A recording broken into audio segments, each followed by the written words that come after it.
Okay, now today we are going to talk about fire alarms. This is a topic that we were supposed to discuss in week 4. And since week 4 we didn't learn because it was a holiday. Week 5 again we didn't learn because it was an holiday. So we are doing what we are supposed to do in week 4. So our topic is about fire alarm systems. We want to discuss about the basic system, the basic fire alarm system. When you talk about the fire alarm system, we need to know about the fittings that are used. We need to know about the installation. How does the installation take place? Or what is the procedure of installation of the fire alarm system? We need to know the codes and standards, the hardware, the devices, the appliances that we use in the system.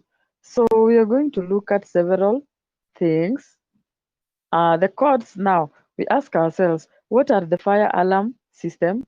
Why are the fire alarm systems installed? Why do we install the fire alarm system in buildings? The fire alarm systems are installed in buildings so that they can be able to caution whenever there is a fire outbreak. This system includes the buzzers, which will be able to, and the smoke detectors, will be able to detect the smoke of fire, and then activate the sounder, or also called the buzzers, to be able to make noise or to be able to alert people that there's a fire outbreak somewhere. So where do building and fire codes fit? We're going to look at them. And what about the installation standards and code? So we will go through this. I want us to go through straight to now the terminologies are there. The terminologies referred. We have the circuit refers to the electrical interface. The zone refers to an area which may include the device or other appliances. The circuit class refers to a fault tolerance or how the circuit will perform during the fault condition by labeling it as classes A, B, C, D, E, or X. So when we are doing the fire alarm installation or the fire alarm system, there are zones with specific codes that have to be adhered with. So what are some of the hardwares that we use? We use the fire alarm control panel. We use the other modules, the remote annunciators, the remote power, the circuit and pathways. So the fire alarm control panel, what is it? The fire alarm control panel or control unit is a component of the fire alarm system provided by the primary and secondary power sources, which receives signals for initiating devices or other fire alarm control units and processes these signals to determine the part or all of the required fire alarm system output functions. So that is the control unit. What is a signal? A signal is a message indicating a condition communicated by electrical, visible or audible, wireless or other means. So a signal is something that is communicating that something has happened. What is a condition? A condition is a situation, environmental state or equipment state of a fire alarm or signaling system. So the process that it goes through is a condition appears or takes place, and then it goes direct to the signal, and then after the signal, the condition gives a signal, and after the signal,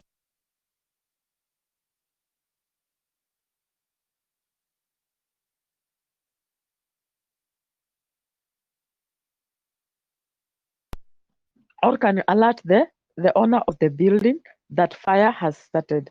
So the condition signal response process is now the alarm condition. The alarm condition is an abnormal condition that poses an immediate threat to life, property, or mission. So the fire alarm signal. What is the signal? A signal that results from the manual or the automatic detection of an alarm condition. Now, what is an alarm response? The response to the recipient of the alarm signal. So the response can be somebody will respond by maybe triggering the fire extinguishers so that it can be able to help in switching off the fire. Or the response can be being able to call the automatic system, being able to call the fire response team so that they can be able to come and put off the fire. So the condition signal response will proceed. Supervisory condition. The supervisory condition is an abnormal condition in connection with the supervision of other systems process, or equipment. What is the supervisory signal? A signal that resumes from the detection of supervisory condition. And then the supervisory response is the response, the recipient of the supervisory signal. So it is just the same process that we are talking about. Now, what about trouble? Still, we have the process of signal, condition, and response. So a trouble signal is a signal that results from the detection of a trouble condition. And a trouble condition is an abnormal condition in a system due to a fault. So a fault can be maybe two cables have short-circuited and they have caused a fire outbreak. This fire outbreak has caused an hazard or a danger. Then the trouble response. What is the trouble response? Is the response to the recipient of the trouble signal. So the recipient, this is the person who is going to give back the response, maybe by calling even the fire brigade people to come and put off that fire. So the hardware other modules, what are these? They are network cards, conventional non-addressable circuits, or loop adders, also called the SLCs, or the graphic drivers. So the transmitters, what are the transmitters? The transmitter alarm commuter systems. We have the radio systems. It uses the radio system with the code A266.622. It is not an intent section of this to limit the use of the listed equipment using alternative communication methods. So provided this method demonstrate performance characteristics that are equal to the superior of those technologies. So these are some of the signals or the radio systems that are used in the communication process in case of a fire outbreak. Now we are still under the equipments that are used, the components, the things that are used in the fire alarm system. We come to the remote annunciators. These are described as control. They are like control panels. You can see they are able to direct somebody what is happening and the exact thing that is taking place. The remote power supplies, they distribute power. These are now going to power the system. They're going to power the fire alarm system. The secondary power supply is the size to operate the system like for 24 hours and in an alarm condition, and then for over 5 to 15 minutes in the alarm condition. So for example, the secondary power supply, they are like stationary power supply. So if let's say the power has caused a blackout or a power failure, the fire has caused power failure, then there has to be a secondary power supply like a standby generator or some backup the uninterruptible power systems that can be able to run these components of the fire alarm system. So that is the secondary power supply. So we have the battery set size calculation. So three-step process. Step one, a total the quotient, that is an alarm load timed for 24 hours. These are the things that are going to be used in the system. We have also step two, a total alarm load time 5 minutes to 15 minutes, and then we have 20% safety margin. Those are the classification. And then the circuit and pathways. The pathway class designations. We have the classes of fire, the classes that are being put and the zones in which the fires are being classified. So the pathways can be designated as classes as class A, B, C, D, E, or class X, depending on the performance of the equipment. So class B, initiating device circuit, you can see it is a fire alarm control unit, alarm supervisory trouble. So this one is able to make a lot of noise, and the alarm and trouble condition, it can sound and be able to alert. So this is a class A. Class A, you can see the circuit is different. Class A, initiating device circuit, alarm and trouble condition, it is a different one. And then the compatibility. Now you ask about the compatibility. How compatible are the components of the circuit? We say that all devices and appliances that receive their power from the initiating device circuit for signaling a line circuit of the control unit shall be listed for use with the control unit. So this is a code also that is known as NFPA, that code for specific compatibility requirements. So this requirement does not apply to notification appliance circuits. And then we go to addressable devices. What are these addressable devices? A fire alarm system component with a discrete identification can have its status individually identified on, or that is used to individually control other functions. Now, devices are pulled and changes in conditions are reported, like alarm, supervisory, and trouble. So the SLC supervision, you can see the addressable fire alarm control panel, the signal line circuit. This is the signal line circuit, how the signals are being given. Maybe this one gives this, and then it goes to that, and then it is is part to this side, and then it gives to another line. Then this one also gives to other lines. So that is how the circuit is developed. The analog initiating device, that is the sensory, an initiating device that transmits a signal indicating varying degrees of conditions as contrasted with a conventional initiating device, which can only indicate an on-off condition. Analog addressable system.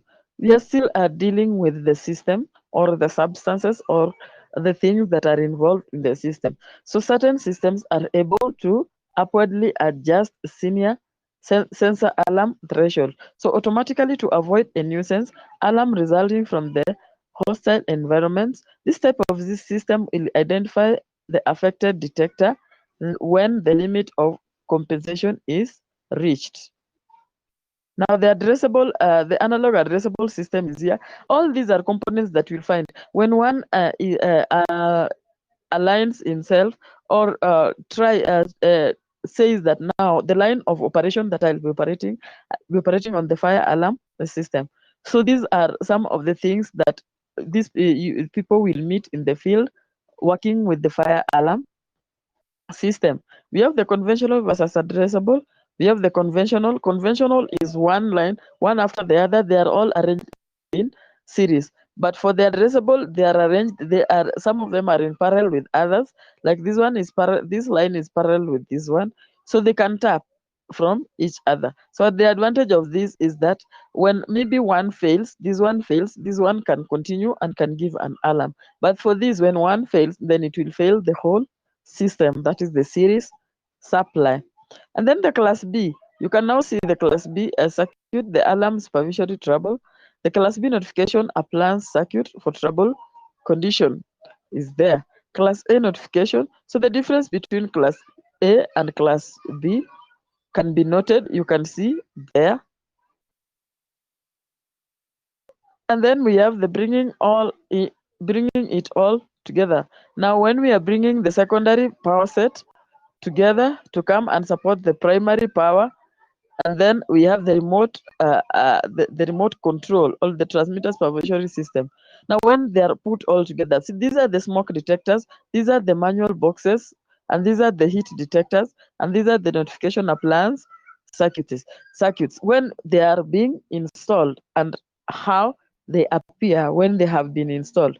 So the fire alarm system wiring methods. There are several methods that are in place for wiring the fire alarm system. So fire alarm systems are unique. Circuits are either supervised, redundant, or both. Therefore, their wiring methods are a bit different from that of light power and others limited energy electrical systems. Now, installation and use. We have the listed, so there is a code there for the fire alarm systems. And then listed or labeled equipment shall be installed and used in accordance with an instruction included in the listing or labeling. Wiring methods and materials. We have the NFPA chapter that general requirements and then all wiring installations. This article covers wiring methods for wiring installations unless modified by other articles. Voltage drop. So the equipment is there to show the voltage drop. Equipment shall be designed so that it is capable of performing its intended functions under the following conditions: at 85% and at 110% of the nameplate, primary, that is the main, and the secondary, that is the standby input voltages. That at ambient temperatures of 32 degrees Fahrenheit and the 120 degrees Fahrenheit at a relative humidity of 85% and that. So those are the codes and the specific voltage drops. So the circuit fundamentals. What are the circuit fundamentals? The circuit fundamental is we need a source, we need a load, and we also need an electric, the circuit conductors. These are the ones that are used in the circuit. The load now are the buzzers, the sounders, and the smoke detectors and the heat detectors that are used in the circuit. So the voltage drop is a function of current and resistance. That is, the resistance is a function of conductor length and size. And then we have now the end of line method. This is one of the methods, end of line method. That is, the source is here. The distance between the distance is taken in between. This is the negative and this is the positive, and the positive is connected to the negative end, and the negative is connected to the positive end.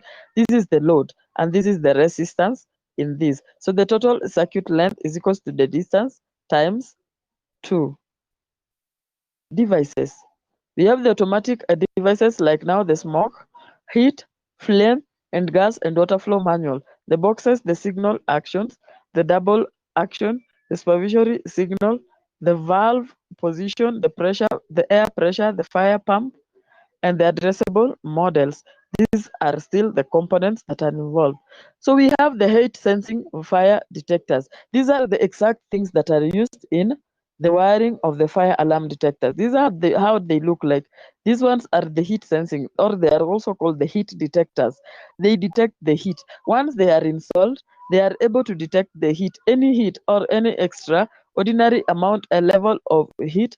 These are now the things like the thermistors that are able to sense the difference between the normal temperature and the temperature that is abnormal, so that they can be able to trigger the sounders so that they can sound the alarm and make sure that now the smoke sensing, now they are also called the smoke detectors. Look at the way they look like. They are installed so that they can be able to sense the smoke in case of any smoke in the room, so that they can always trigger. Then we have the radiant energy sensing fire detectors. These are also devices that are used to detect any spark of fire. And then we have the gas detection. We also have gas detectors. They are here to detect if there's any leakage of gas. For example, sometimes there can be any leakage of gas that is used.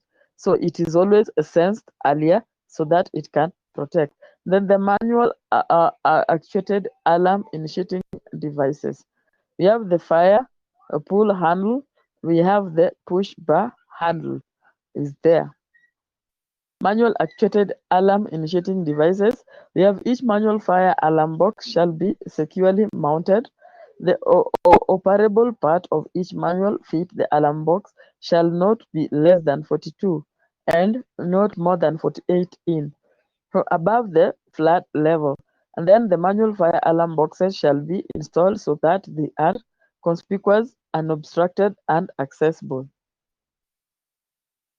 And then the lift, you can now see now when the fire, these are now triggers or push buttons.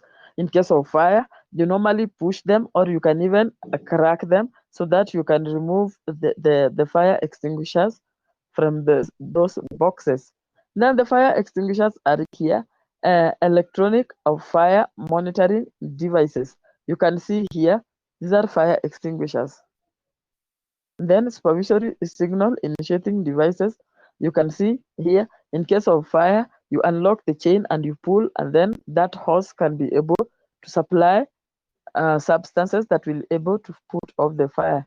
And then notification appliances are like now the sounders. They'll be able to sound and notify that at least fire is in the building.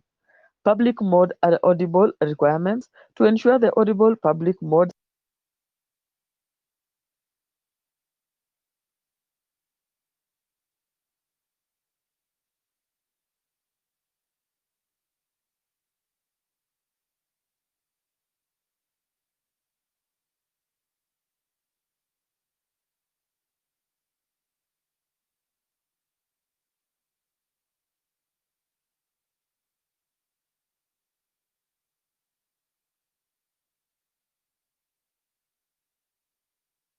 signal.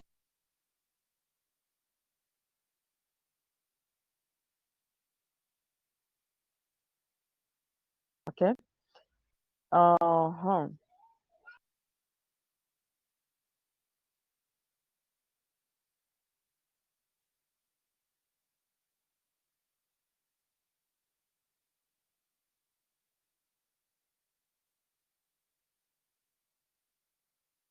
You are currently the only person in this conference.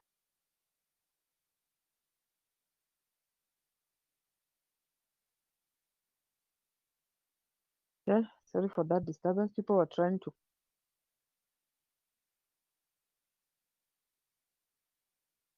signal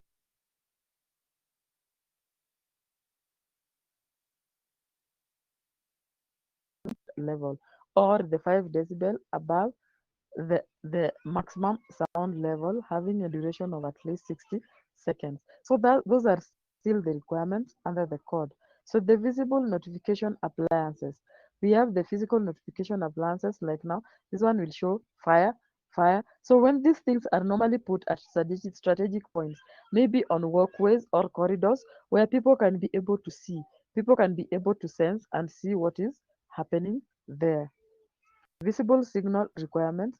Visible notification appliances shall be installed on in accordance with the table. And then using a signal visible notification appliance, two groups of visible notification appliances where the where vi- visual appliances of each group are synchronized. So we will see how these things are fit in circuits. Then wall-mounted appliance locations, and then the 80-inch to 96-inch above the finished floor, and then the ceiling mounted appliances, then the sleeping areas.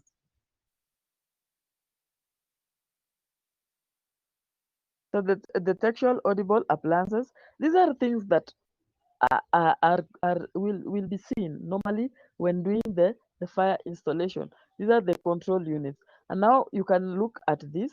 This is a diagram or a drawing that is showing how the main floor is being installed, how the fire alarm system is installed. This is now the design part of the fire alarm circuits.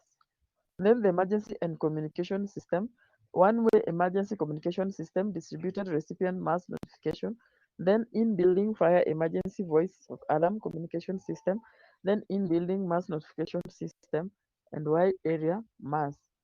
And then the survivability, that is for the system employing relocation or partial evacuation, a level 2 or level 3 pathways survivability shall be required.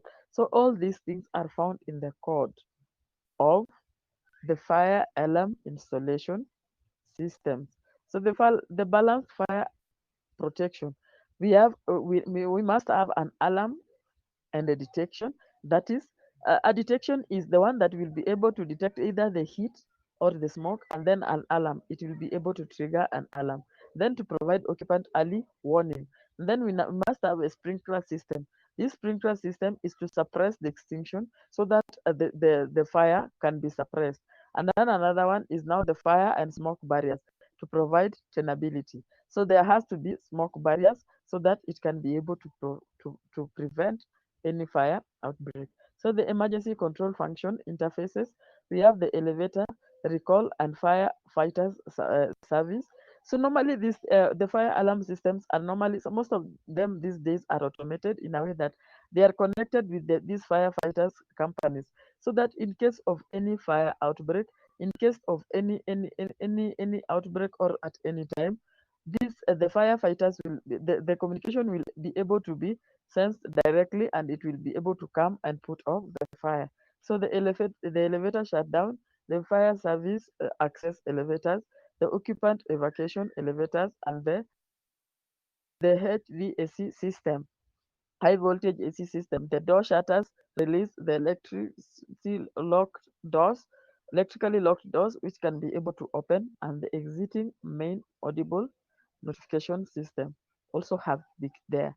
So the emergency control function and interfaces, we have the main path of ingress, we have the main areas of refuge, Now, like you will find areas that are demarked that these are the fire assembly points, so that in case of any danger, people can be able to go and assemble there and wait for the fire to be put down.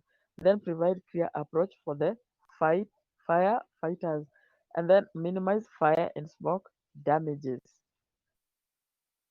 Now, like those people are in the fire. Now, elevators recall for firefighter services. Now, when sprinklers are installed in elevator pits, install automatic fire detection to initiate elevator recall. So when fire breaks and people are in elevators, there are automatic systems that can be able to save these people from elevators. And lifts. Now, where sprinklers are located above the lowest level of recall, so locate the fire detection and device hoistway.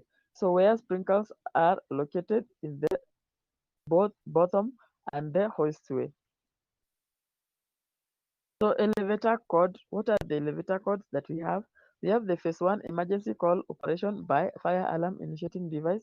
Here, the fire alarm initiating device shall be installed in the conformance with the NFPA F71 72 and located at each floor serviced by the elevator, and second, in an associated elevator machine or room, and in an elevator hoistway when required.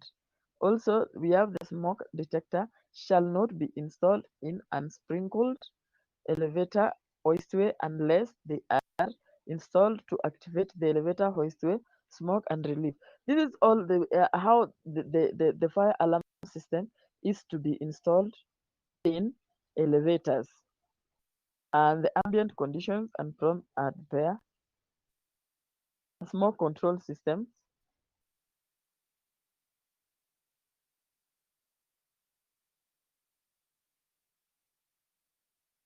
Okay.